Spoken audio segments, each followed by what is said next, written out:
welcome back to Unquiet You. Today we are talking with my daughter-in-law, Miranda, and you're the first daughter-in-law.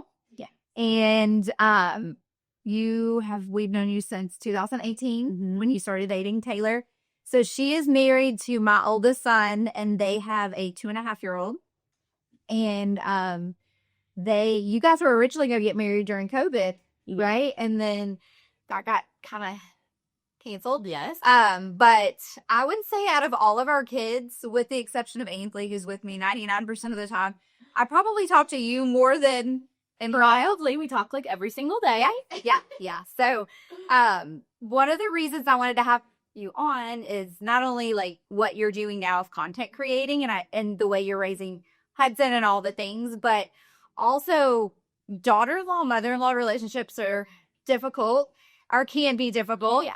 And I've told many people this, like, I did not enjoy being a daughter-in-law, but I really, really enjoy having daughter-in-laws. And you and Autumn are both great. But I think you and I have just gotten really close over the years. And so a lot of people ask me about dynamics, like when your kids start marrying, and, you always like wants to kind of have a say into your kid. Yeah. Just because you have the family on the other side to handle. So anyway, so we're just going to kind of talk about that and what that's like to have all the things. So what was it like? Okay, so Miranda comes from a smaller family. Yeah. You have a couple, or you have one sibling, and but your house was pretty quiet. Always. And it still is. Always. And you came into a house where we had a lot of kids and a lot of chaos. So I remember the first time you met us, we were sitting on that couch and you were grilling you all the questions. Mm-hmm. And for whatever reason, I think Taylor was probably John was probably harder on Taylor, not in a bad way, but yeah. in a like, okay, you bringing home a girl. Yeah. I know. Taylor's extremely family oriented. And so that first day you came over, the funniest question I remember is when he asked you what your favorite feature about yourself. We always talk about it. And you're like, my hair. And I was like, okay then. But yeah, you do have good hair. But you didn't really back down from any of the questions. Yeah, no.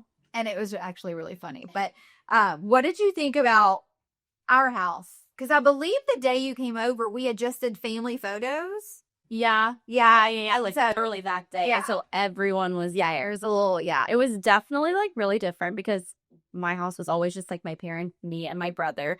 And so it was way different, but like in a good way. Like whenever I was like in high school, even like younger, I loved to go to like my friend's house who had like a lot of siblings. Like my high school best friend, her mom had like an in-home daycare. So there's always kids. It was always like chaos. I always thought it was like fun, and then I would go home and it was so like boring. And so then when I would come to your house, it was always chaos. And it was just like fun. I don't know, I liked it. Yeah, everyone has the personalities for sure. Was there anything that surprised you or that was unexpected about our family dynamic? Everybody seemed like very like, I don't know if close is like the right word, but like everybody like joked around with each other and like maybe like took it too far, but nobody ever got like mad or like offended. Like even if like I was like, oh my God, I can't believe you like just said that, nobody else thought that. I do think we have like, you have to have thick skin in this family. Yeah, for sure. And nobody means anything. It's always a joke. It's always a joke. Yeah. Sometimes, especially when you have a bunch of teenagers that don't know the boundaries of jokes. Like some months you're like, we gotta stop it there. But how did you navigate becoming so when you first got together, you guys moved to Florida after what, a year? A year, yeah. Right in the middle of COVID. Yeah. You thought it was a great idea to go move states. But you guys did that and got married and did all that stuff. But how did you I think in the beginning when you two were dating, I think we had a little hesitation. Just because we kind of thought like Taylor was, gonna figure things out and a little bit more. And then he like deep dived in and was like all in, and it was fine. But you were very like at the time you were going out a lot. You were like because you guys met phase of life. yes, you're in a very different phase of life. And so I think there was a little like, okay, I don't know, Wait, that. just because I think the part of Taylor we knew, we were like, I don't know, like we don't want her to like break his heart or whatever. Yeah.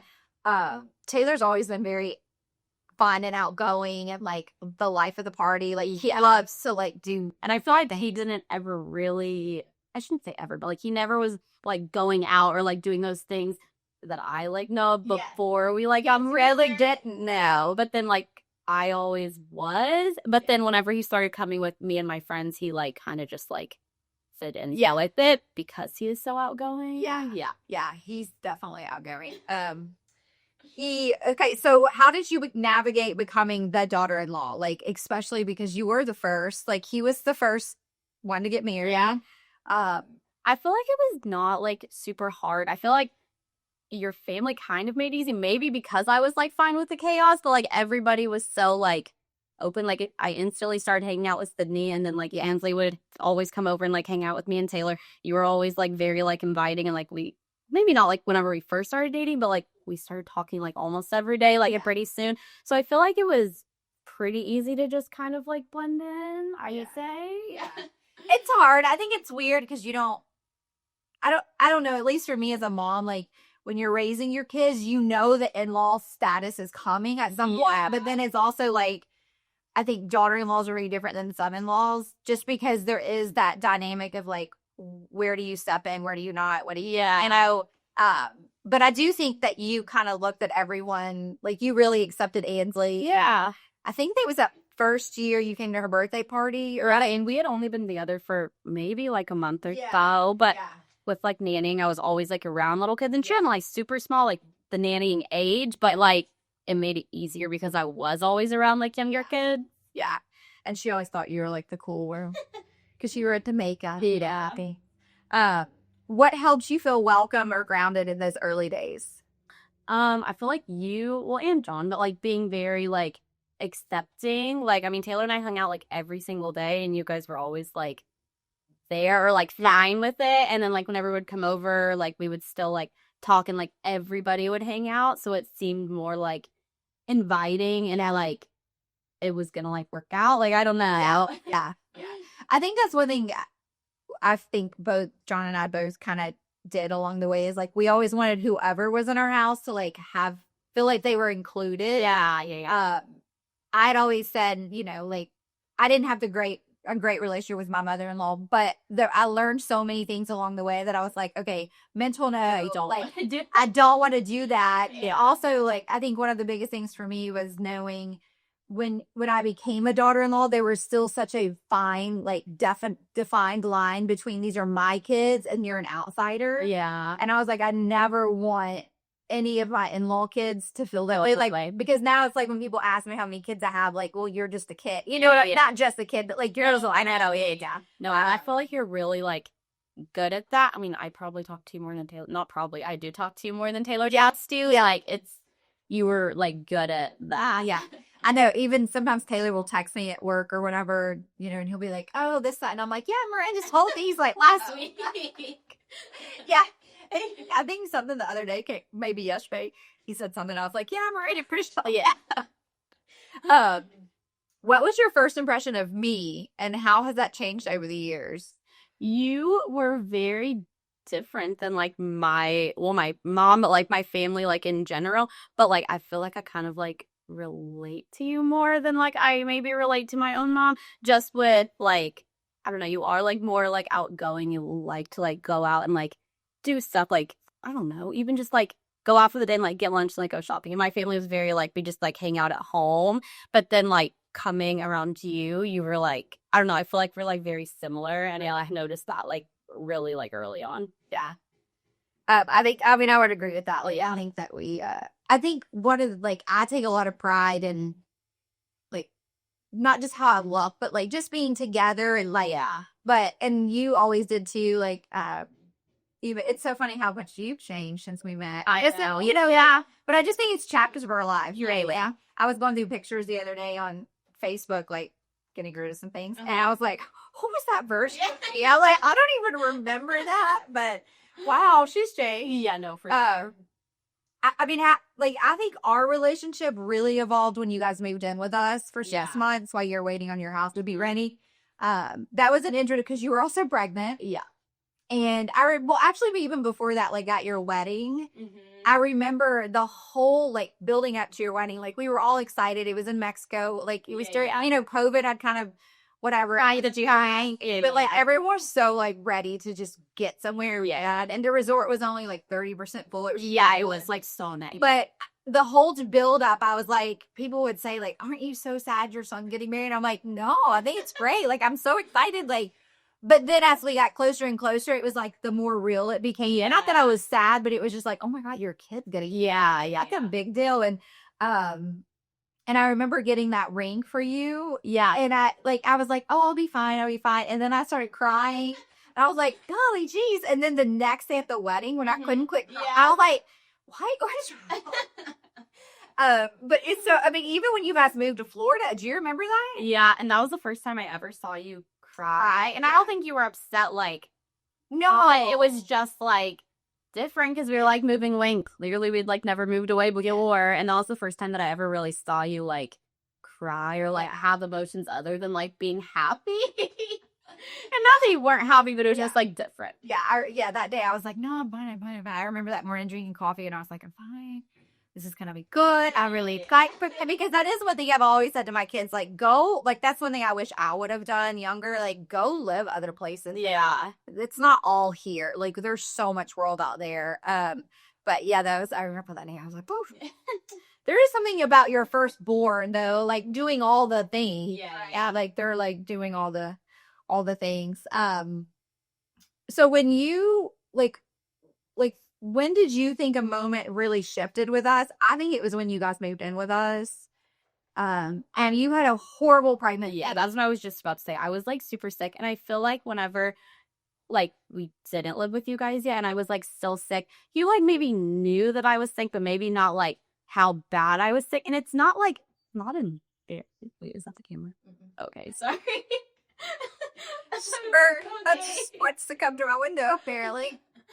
Okay, anyways, it's like you knew that I was sick, but maybe not like how bad I was sick. And it's kind of like, maybe not embarrassing, but like, I mean, vulnerable. Yeah. Like if you're like puking and somebody's in the room next to you or something. And we did have like our own space, but we were inside like a lot.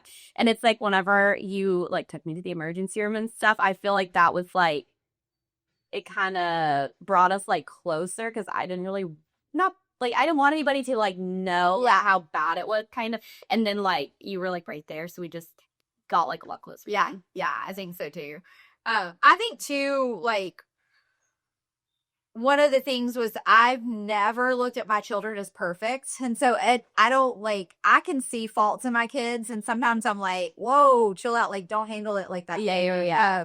I also knew that going into like in-law status too, as people got married, it's like my kids aren't always right. Like that's, and I think a lot of it's like growing and some of it's like, wait, we didn't raise you that way. Like, where are you getting this from? And it's like whenever, I mean, Taylor and I don't really like fight, but if something ever like happened, I feel like maybe like a normal like mother-in-law, like daughter-in-law relationship, they would never like talk to them like about it. But if something happens, like I'll text you and be like, yeah, Taylor did this or like whatever. And I would like be comfortable telling you like whatever. Yeah. And Yeah. And I've had some friends that I've said, oh, well, Miranda talks to me about this. And they're like, what? And I'm like, well, yeah. I mean, I try to always like, I think my response is back. I try to like be the outsider saying, okay, like here's this could be his perspective. Here's your, like you're, I think at the end of the day, it's usually like a miscommunication or, so I do try to do that because I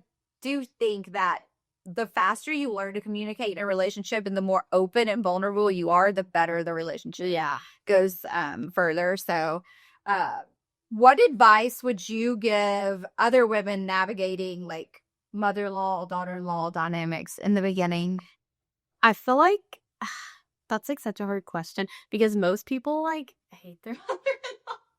Like that sounds horrible. That that sounds horrible, but it's like I didn't really have like the normal like relationship, so I don't know if I could give advice to somebody who has like the normal relationship. Like people who I know, they do not like their mother-in-laws, and I do, and so it's just like hard to like tell somebody that. Even like I see people on TikTok like talking about like different things that their mother-in-law does, and I'm like, oh my God, like Amy would never do that. Yeah, yeah. No, I think so too. I think maybe part of it's just like you were very you. Like you didn't come in like trying to impress. You didn't come in like trying to fit in necessarily. It was kind of like you are who you are. Yeah. And like you just came in. And then like I think the same thing with me, like Howens, who I was, and I wasn't trying to overly impress you. Yeah. Or like I did want you to feel included. Like I for sure. I always think that that's part of it. Is like if people just felt like they were included in the family,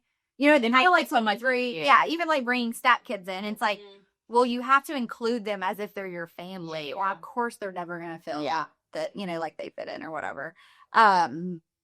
Let's talk about your motherhood journey. Okay. I think when we always knew you were going to be a good mom, just the way you nannied, you always nanny for, you know, other people and stuff. And then, it was funny as your pregnancy went on, you know, we had conversations like, oh my God, she's going to be one of those moms that's not going to let us whole hut sit or whatever. Or like, but you were such an open mom. Like you've definitely navigated the world. I tell everyone, I'm like, I think I'm a pretty good mom. But like she probably tops every mom I've ever known. Well, I appreciate that. Yeah, I think you have a really good level of like you're very caring to Hudson, of course, but also like you're very open and you've been very like teaching him independence and like all the different things of for sure. I feel like whenever he was a baby, maybe it was like a little bit different, but like as soon as he started like walking and like crawling and whatever, I've been like try to like encourage him to like do things on his own and not like freak out. I mean, he falls, he gets hurt. I mean, he had a broken bone whenever he was a year and a half or 2 years old. Yeah. And it's like, yeah, he did not care. No, but it's like I think he didn't care because I'm not so like, oh my God, like, are you okay? Yeah, like whatever. And it's like if he was like really hurt or something was really wrong, like of course we would like do whatever for him. But it's like if the fact that I wasn't so like hard and like he does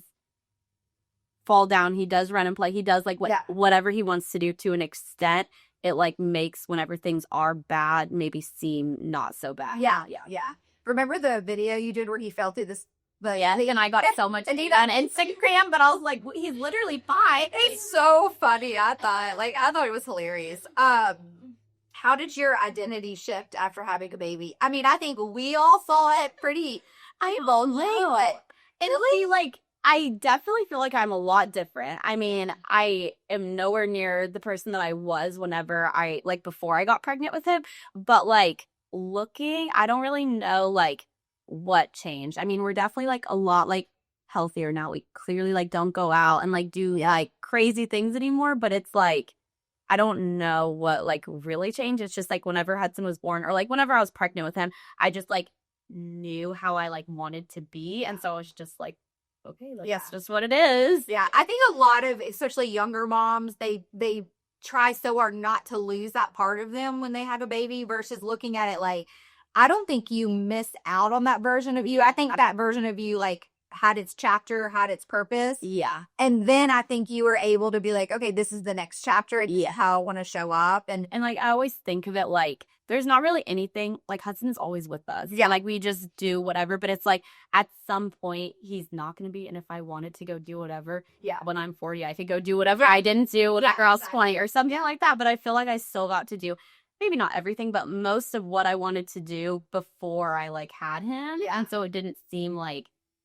But I also think you guys became parents with the understanding that you include him in everything. Like, when you guys go really places, you always you went to Topgolf and brought him. We went to the Scar race and brought him. Like, he just go. And so that actually makes him such an easy, it makes a traveler and they're just, he's excited about doing any. Yes. And like kids I used to nanny or something like that, like they they went to bed at 6:30. They woke up at this time. They would do this, this, and this, like a perfect schedule, like all day. But then it's like you had to stay out late to go do something. And it was like the end of the world. And it was like the worst 2 hours of your life. Yeah. But then with us, like, I mean, literally the day we came home from the hospital, we went to go out to eat. Lydia just brought him. So it's always just been, he just did whatever we were going to do. As we'll still do like kid related things, but like he comes along for everything. And so he just makes it so easy. He naps wherever he eats wherever he eats. Yeah, he's just such an easy go with the flow. Like, well, of course, now he has a personality and he wants to tell you what he wants to do. But is there anything that changed that you didn't expect to happen? Like, I don't know. you kind of knew you wanted to be a stay-at-home mom. Yeah. You wanted to. I feel like whenever I was like nannying, it's like I was a stay-at-home mom, but for something else, I'm like it. Yeah. And so then I knew that I wanted to do that. I knew that I wanted to, make all of his homemade food. I didn't want him to sit in front of a TV all day. I wanted to take him out and like go to the zoo and like go to these things like every other day. So I made that happen. Like I just knew that that's what I wanted. And so it's kind of just happened that way. And then he was a year when you guys moved up north? Almost a year. Yeah, because we lived in Brian. Yeah. And I think too, like that was a huge transition because you did leave all of us. Like you didn't have the family thing, but I think it helped you three like create like a lot closer. Yeah, and you started going to the aquarium and all the eggs there, and so I think I would like go crazy if we were like stuck at home all day every single day. So being able to take him out and like go do like whatever, like have like the zoo membership, the aquarium membership, the membership to the like science center, like whatever. So getting out of the house with him made it a lot easier. And you were doing that library thing like multiple times. Yeah, and we still do sometimes. Yeah. It's just a little crazy now. He might be outgrowing that phase. Did you feel like you had pressure because you did kind of come up in the social media world? Yeah.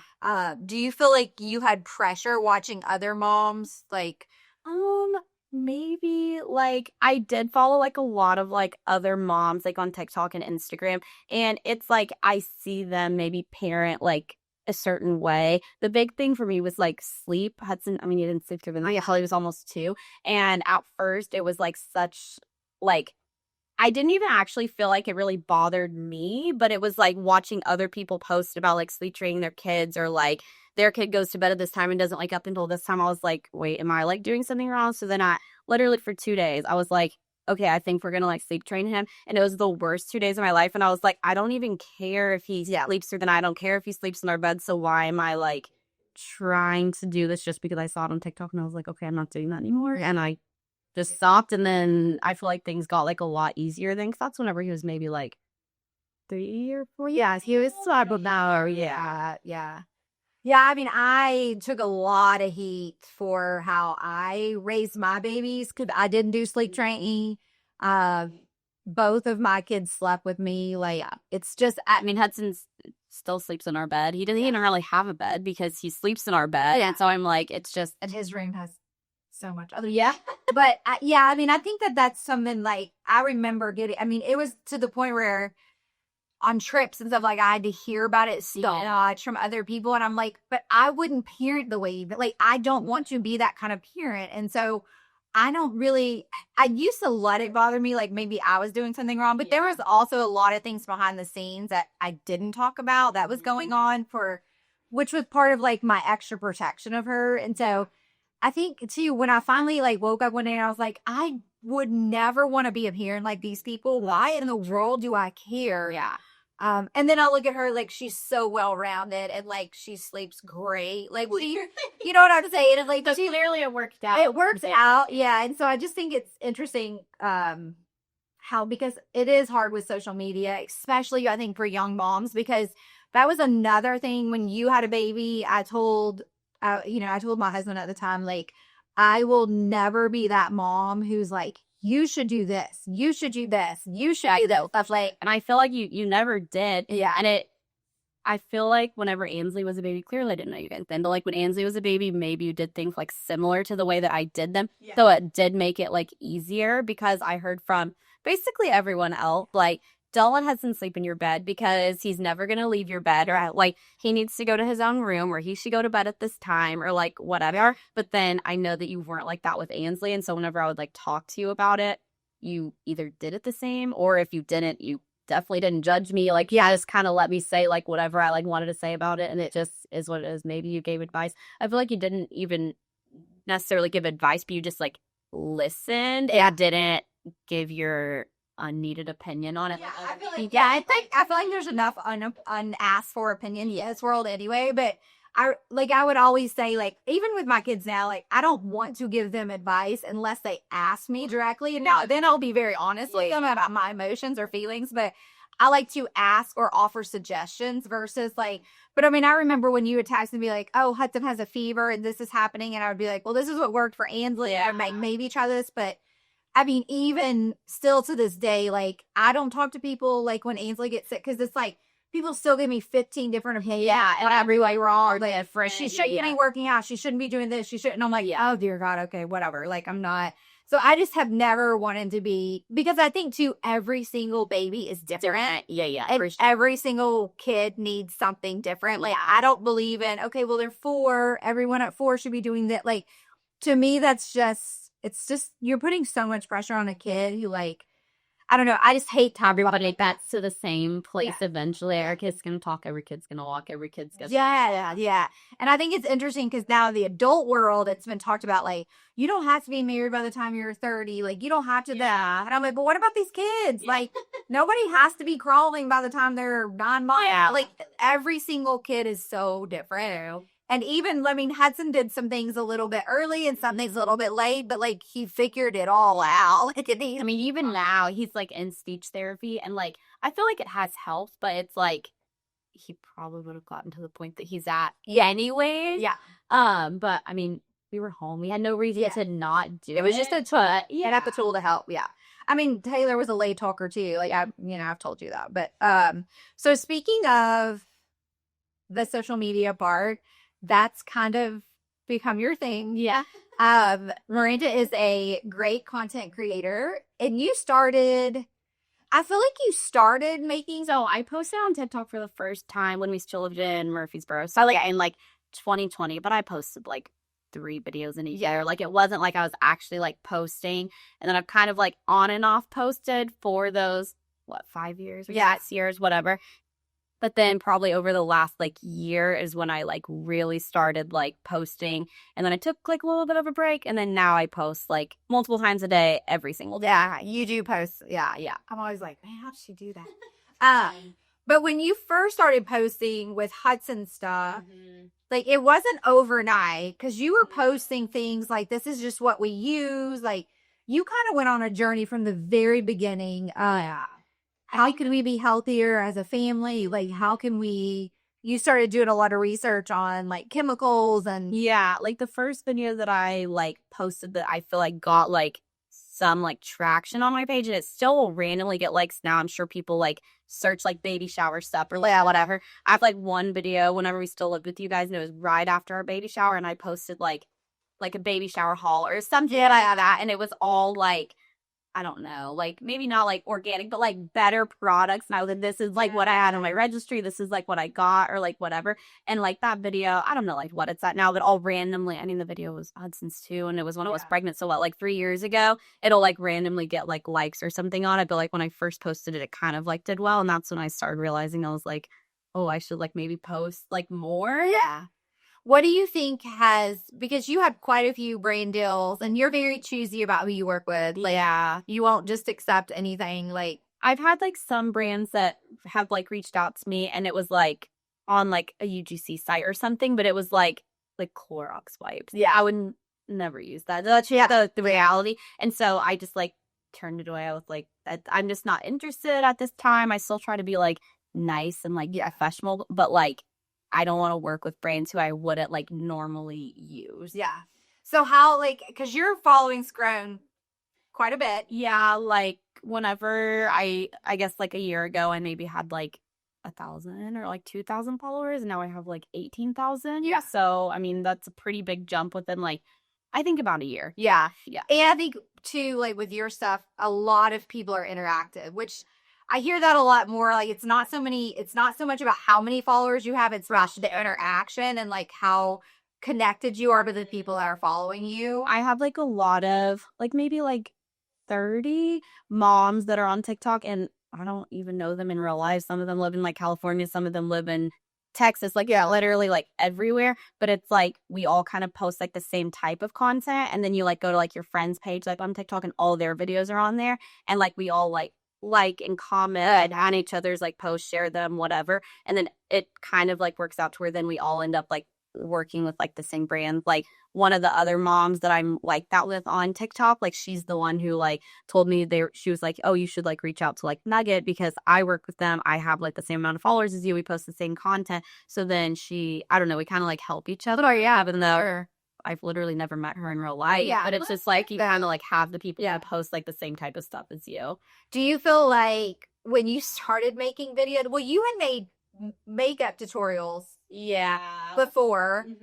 So like for all of us, we look on the outside looking in, it was like, oh, she's a natural, like she just likes making video, like she doesn't, because that's the number one thing. I mean, I still struggle with it. I do more on Instagram now that it, like even on TikTok, I'll be like, okay, I'm gonna post today. I'm like, well, what am I gonna post?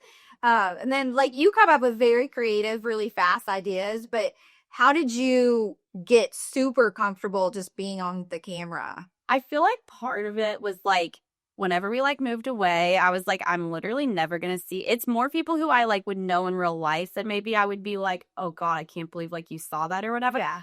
But I will literally like never see them again. Like, so even if they are judging me, it's always people who I like know in real life that like don't like my videos. They don't comment, but you can like see who like looks at your profile. So I like see that they like clicked on it, and it used to kind of like maybe bother me, but then like whenever I started like getting a lot of likes, getting like more followers, getting brands reaching out to me, I'm like, okay, well, you may think it's embarrassing, but like Nugget Couch didn't think I was embarrassing or something like that. And so I feel like that kind of like helped. I mean, I do look back like whenever I posted makeup tutorials and I was like, oh, that's kind of embarrassing.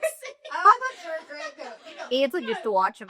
Like at the beginning, she would just say, well, yeah. And like now, like that just looks like so different. Like even the type of like I wouldn't really post like a makeup tutorial now anyways, but even like the way I edit it or maybe didn't even edit it, like it just looks like way different.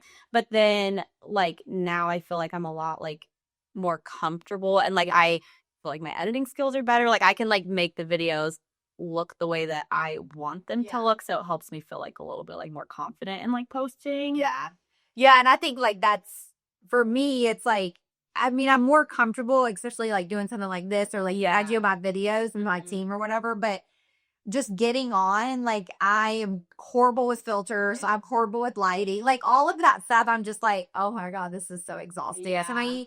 But I think the biggest thing is like learning, like I don't look at and part of like my content is more personal. So a lot of people don't want to mess it, like post because they know other people see it. So then I get a lot more DMs. Okay. Through, people talking about things. But yet a lot of times it is more personal. And a lot of people don't want the whole world to know what they're going through or something. But like understanding, like I could care less. And it is, I mean, I've talked to some friends of mine who are small business owners who are kind of the same boat right now where it's like, nobody I know supports me. 100%. And it's so fascinating because even in like my circle, like none of my kids ever asked me about my business but you. Like it's so, and Ainsley. Yeah. But like it's so fascinating. I'm like, nobody, it's like, I know. I'm like, I have to work and they're like, huh? Yeah. I'm like, I have a client call and they're like, for what? Yeah. I'm like, what? Do you know? I figure you remember. Yeah. I had a girlfriend who does email, like her big thing is like email marketing strategy stuff. And her brother called her an influencer or something. She's like, what?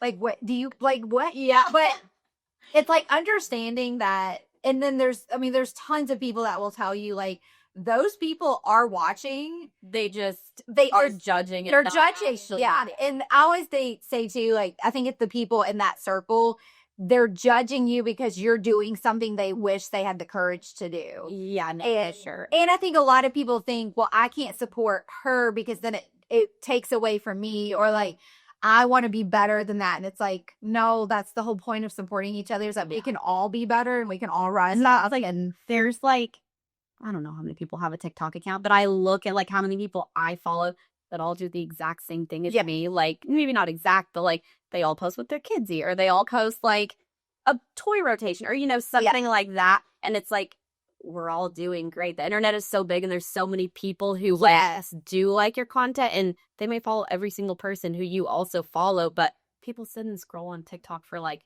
3 hours. Of course, they can watch yours and a million other people's videos. Yeah, I think it's understanding like there's enough space for everyone and all the things like Yeah. So the support thing and like people like that stuff blows my mind because it will never. I mean, it goes back to like even no matter even in sales, right? Like your closest people are the ones who will never use you. Yeah. For sure. And but I think that's what's so great about social media and content creating and like being like even what I do on social media is like all of my clients, they're not connected People to you it. know at all. Yeah. And I'm like, those are my people. Yeah. Like these, and so you're able to find those people now with social media and all that. Yeah, for sure. I mean, clearly you've had a few videos that people have had thoughts about. Yeah. Like how do you deal with people who say negative things online? I really feel like I'm good at just not letting it get to me. And people always think like, okay, so if somebody like puts a comment, I mean, essentially like a hate comment on my post, I probably should just delete it and move on, but I always like comment back, but in like kind of like a sarcastic way. Like if somebody said like, I had one video where Hudson, I mean, I put him in like kind of expensive, but like nice clothes. And they're like, why would you spend that much on your kids' clothes? And like, I don't know what I said, but something like, I don't know, something that maybe I shouldn't have said, but then everybody was like replying back and kind of like supporting me. And they're like, that's not your kid, or that's not like, why do you care? And I feel like that's just like, I don't care. Like I can just like move on, and I just really don't let it get to me. I don't know. I feel like I'm pretty good at that. You actually, I think you are too. A girlfriend of mine had a video about moving to Tennessee, and it kind of went viral, and there was so much hate, like move back, we don't want you here. I don't know, all the things, whatever. And like she would text me. It was hilarious because one, I was like, how pathetic are people that? Why do we have to spread hate? Like it is. I'm like, who has the teeth hair? Yeah, it's like somebody you would never know in real life, and somebody who, have no relation to you at all, but it's like they like get a high from just like talking bad about somebody on the internet, but it's for literally nothing. Yeah, it's amazing to me. I'm like, what is happening? Or but I guess there's a lot of unhappy people. So yes. Do you believe like with having Hudson and like now that you are such a big content creator and you're having these deals, like I feel like this is your way of being with Hudson, but also having your own identity again. Do you feel like you needed that? For sure. I feel like whenever I really started like growing my account like after we moved, and I have Taylor and Hudson, but I don't know anybody. I didn't even know where Connecticut was on a map whenever we moved. Yeah, I never thought I'd visit. Yeah, no. And so once I like kind of started posting and like making like mom friends like on the internet, it kind of helped me like have my own thing, because everything, even though like the content that I create is like very like based in like being a mom, it's not like I'm only talking to a 2-year-old all day. I'm talking to other moms who like relate to what I'm doing. And so I feel like that kind of gave me like my own thing, my like own identity without everything being related to my kid. Basically. Yeah. It's a great way to like combine it all. Yeah. You can like still do all the things that you want with Hudson and give him the life he wants. But you guys are pretty clean. Yes. You guys, like, you've helped me see a lot of like we've switched a lot of death here. And a lot of our food and stuff. How do you because you guys are young, and I do think more people your age are doing this. I know you're seeing less people being drinkers, people making their own food at home now, and like doing all the things. Yeah. How do you, but I do think there's still that whole idea of like you're supposed to go out and party and like drink and do all these things. Like I personally, like that's not my thing. I have no desire to do that either, but like I'm 45 too, and I would rather work out, eat dinner at 5, like get bed at 9. Yeah, I think that's my flex. But I love it. Like I love who I am now, and so I think you guys are very good at that stuff too. But Do you feel like you have some pressure or like you've gotten some hate for like, why aren't you? If I like post Hudson's food, everybody always says like, why don't you let him like be a kid, or why don't you let him like do this, that, or the other? And again, it's like I know that I'm doing what's best for him. I know I'm doing what's best for like our family, and so I'm not like really bothered by it. But I always like think like, let him be a kid by like eating shit like but all the time. I'm like, that's just not like, why would I let him do that? Or like I'll get comments like, staying home with him, it's like you could do like, if you went to work or whatever, like your kid would be fine or something like that. And I'm like, okay, yeah, he might be fine, but maybe he wouldn't be great. Like I don't, like I just know what works for us and I know what works for him. And so And I think that's part of it is like everyone, I think too, right? Like the moms who have to go in from 9 to 5. yeah. So like there's absolutely nothing wrong with No, sure not. There's going to be moms who stay home and want their kids to drink Capri Suns all day. And like, that's your choice, whatever. But like, I think not what I want. And that's fine. Everybody is like so different. Like I would never let Ainsley drink a Gatorade now, just knowing all the things about Gatorade, right? And so sometimes we'll be at tennis and somebody will be like, do you want a Gatorade? And she'll say no. And like she pulled out her, whatever we have.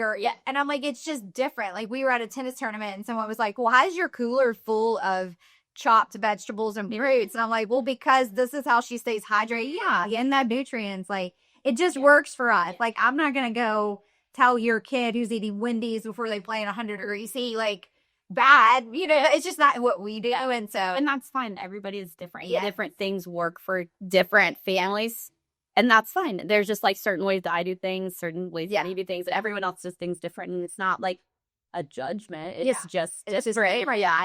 I think that's interesting. But I think like at my age, I don't care. And like, but I know like being in your 20s, there is like this whole idea of like, oh, you're supposed to want to go out and party and get babysit. And there's literally, if that's your choice, but like, I don't think that's what you guys know. Definitely do. I don't even really have like the desire to go do that. And I feel like I've gotten like, again, living in Connecticut, I do have some friends who I talk to like in person, but like a lot of my friends at this point, it's like they live here or they are like on the internet, and all of us kind of do the same thing. And so it makes it a lot easier. I mean, I'll randomly get like a video on my For You page or see somebody who I know, like go and do that. And again, there's nothing wrong with it. It's just not what I do. And I kind of like surround myself with people who parent the same thing. So that does make it like a lot easier having friends that are very similar to me. I think it's the same thing with me. I think in this space, like I've kind of created a circle of people that do very similar parenting and like very similar. They're also on the journey of like make better choices. And I mean, we definitely still don't have everything figured out. Like we're slowly switching things, and some things have worked. Some things go to Chick-fil-A and or like we'll go. How you do not mention like thanks to the podcast. Emily's so anti-Chick-fil-A right now, but yeah, I mean, there's nothing wrong with that. Like and that's what I always say. I'm like, we're not perfect. And I'll whine sometimes when I go out. But it's like, if you want to quit drinking, get an Oura ring. Because once you see your dad, you're just like, holy crap, I bet. Every day it like changes. Yes, it has totally changed so many things for me. But do you think, like, what is your ultimate goal with social media?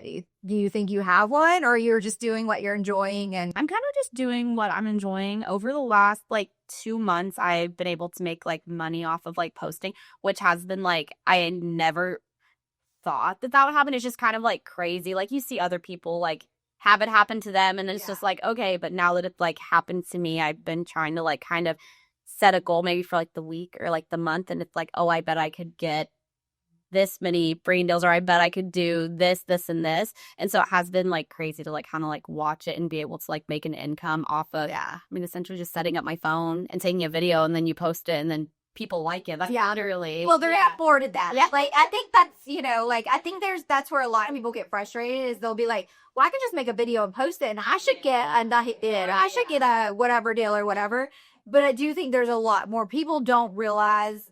Someone told me the other day how they're like, oh, this 26-year-old girl, she's an influencer and she's made like $1 million. Like, she needs to learn how to get a real job. Like, this won't last or whatever. And I'm like, the amount of skill you have to have, like the work you actually do put in to creating the videos.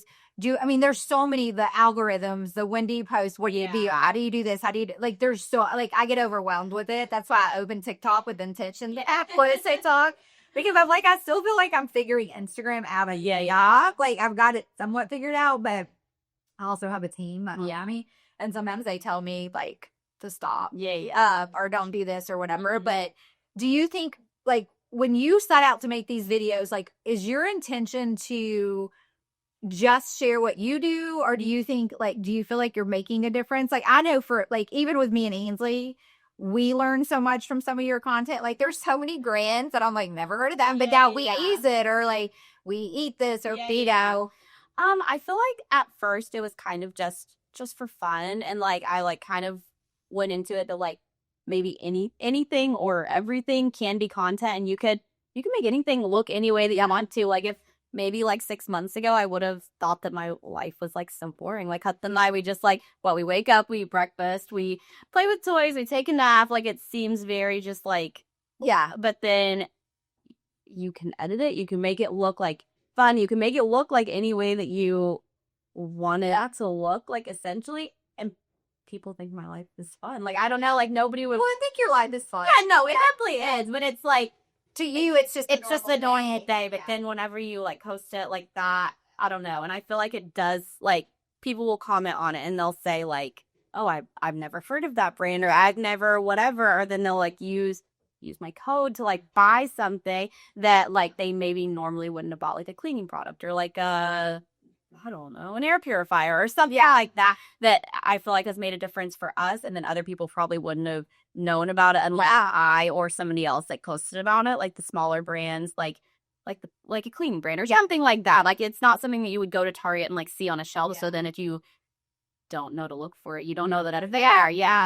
I mean, I think that's where like the majority of our new food brands and like our cleaning product, like all of these things that we do now, Buying them on social media. well, most of them we found through you, but but we do. It's like, and this stuff. I had a friend, I'm going to show you something today that a friend of mine yesterday showed me about that I didn't even know existed. And it's a really cool thing for your stomach.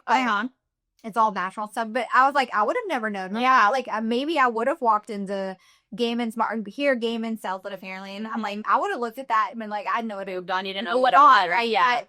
But I do think that that's what I'd see more and more. I think like your generation is doing a lot of good for the world of like, because you guys are breaking. It's almost like you're becoming the black sheep of society. Like I know you and I've talked about me being the black sheep of my family. Probably everything around there, but like I do think that y'all are kind of the black sheep. Like you're shifting and changing things so much, and like, and you look at Ainsley. I mean, she's almost 15, but the way she lives her life, and like she wears her Oura ring, she gets her sleep. She's not gonna stay up late, and like, and she's healthier. She thinks better. Like as she gets older, it's only gonna get better and better for her. And I think that your age group now are the ones that are really helping younger people see, like, I mean, even my had to age by the time he's oh my gosh in high school, middle school, or whatever. I feel like things are going to be like so different. You even see people that are like our age now, not everybody, but people don't really like drink as like they like used to. It's like by the time Hudson gets to be the age, I think my age group is drinking more, and the younger age group, like your age group, less. Like by the time younger kid like Hudson's age get to high school adult, I don't even think that's gonna be a thing anymore. Like maybe, but like I don't know. Hudson's age group's gonna be like, oh, there's a McDonald's next to our high school. Let's try actually carrying it to go to Old Fancy Salad or something. Like that'll be the flex of that app group or whatever. But I do think it's like, I think you guys are really breaking the mold. And I mean, I know like for my age group, I do think there's a big group of us that are coming around to the same concept, but I think I saw a statistic about drinking about like your age group, maybe it was under 30, had dropped by like 33% or something, but over 40, I think it was up by like 26% or something like that. But So what do you think the most rewarding part of your journey has been so far? Like what is your I think like being able to bring in an income as a stay-at-home mom has been really cool. I mean, whenever we went into me staying home, it was my husband makes the money. And that's just like what it is, but being able to like have income that I made, like, even though I am staying home with Hudson, and like it's maybe not like a real job, but being able to still have income that I'm bringing to our family, we're able to. So I would stop you and tell you that don't call it a quote unquote real job, right? Because it is. Like, I think that's part of it too. Is I think too, like a lot of moms are doing what you're doing. Yeah, bringing in income, and even not even the dollar amount, but like all of the things. Yeah, for sure. Like their house is unreal, but I mean, literally all of the brand deals and all that. Like, still equivalent to making an income. Something I would have bought anyway. Yeah, and content creating is a job. Like, that's so like, doing all of these things, it's a job. Like, there's work behind it. You don't just sit and look pretty. Like, you are putting in the work. Yeah, you're researching the brands, and you're trying things out before you even agree to do them. You know what I'm saying? Like, so I always tell people, like, it's a job. Yeah. Like, Oh, for sure. Don't diminish what you're doing. Yeah. How do you model womanhood and the purpose that you have for your child? I know he's a boy, but I think that you're like, I always say, and it's funny with Taylor, like, I feel like I wanted to raise him like with the understanding of how to respect women and that sort of thing. And so I think, as even having boys, we can still do that.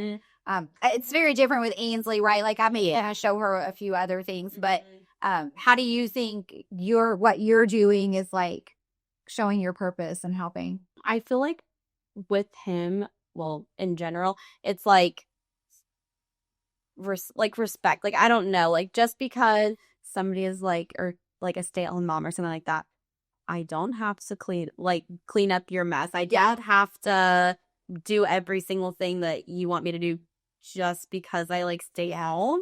And I really hate when people look at it that way. I mean, even if like as a working mom or as a stay-at-home mom, you're literally a mom 24 hours a day, every single day. In the middle of the night, Hudson wakes up and throws up on the bed, and then I have to, it's like you don't ever get like a break. You never, and I don't want him to ever look at it as like he's like entitled to my time, to my whatever, like just because I stay home with them. Yeah.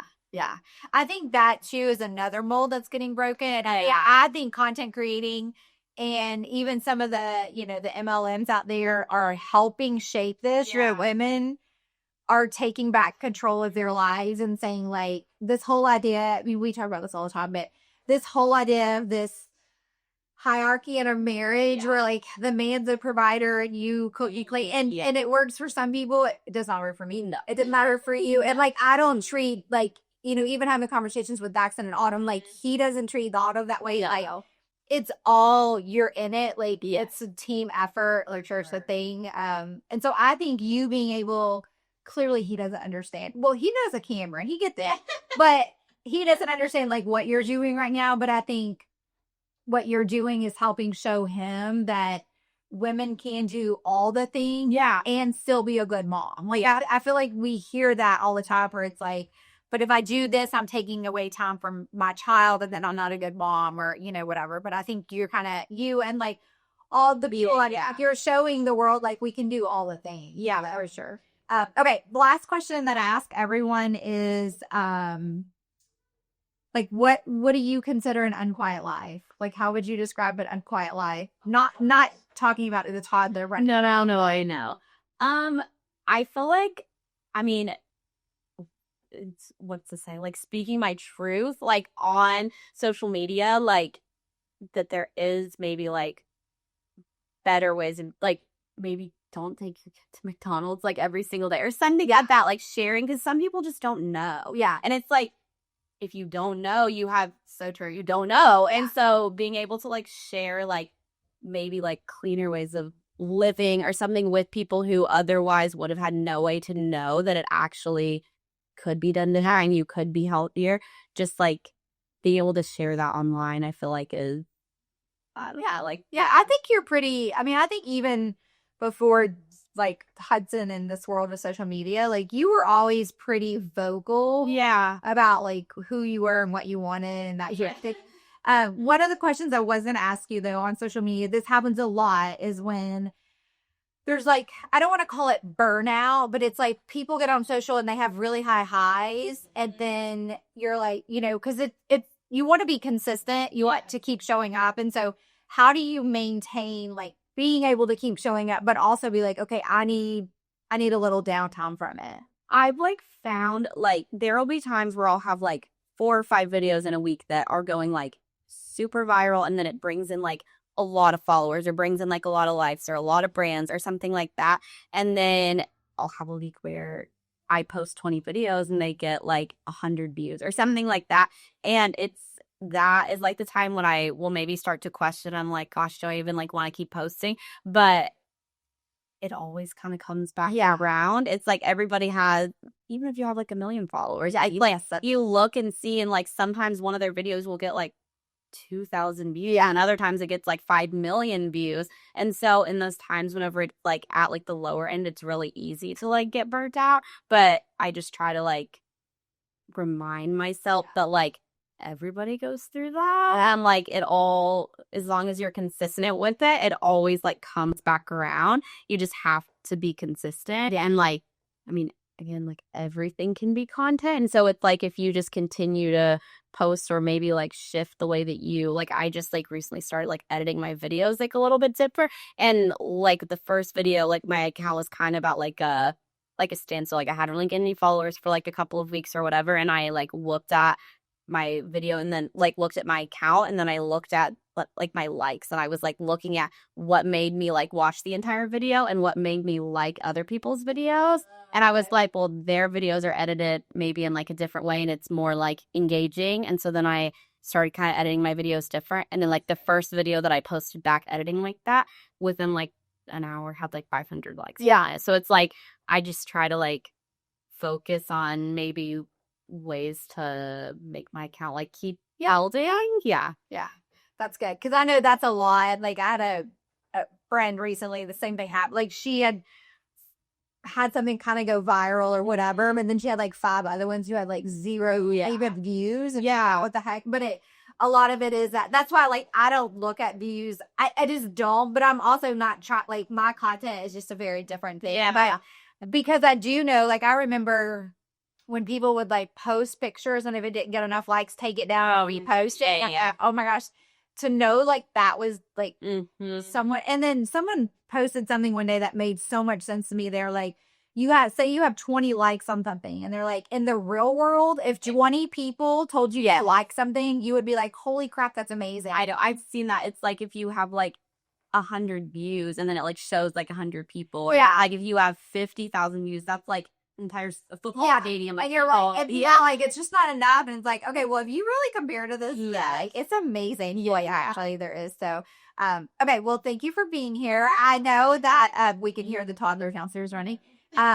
But you like, I'm very grateful for you. I know I try to tell you that a lot. And I'm very proud of all the stuff that you're doing. You're moving along, and of course Hudson's perfect. Ethan. Not that I think anyone's perfect, but he's about as close to perfect as you can get. So we are very grateful. And our theme, and you can tailor in line. So thanks for listening, and see you next time. Thanks for being here and for choosing to be a little louder, a little braver, and a whole lot more you. If this episode spoke to you, I'd love it if you subscribed, left a review, or shared it with someone who needs it. Until next time, keep tuning in to the fire inside. Stay unquiet.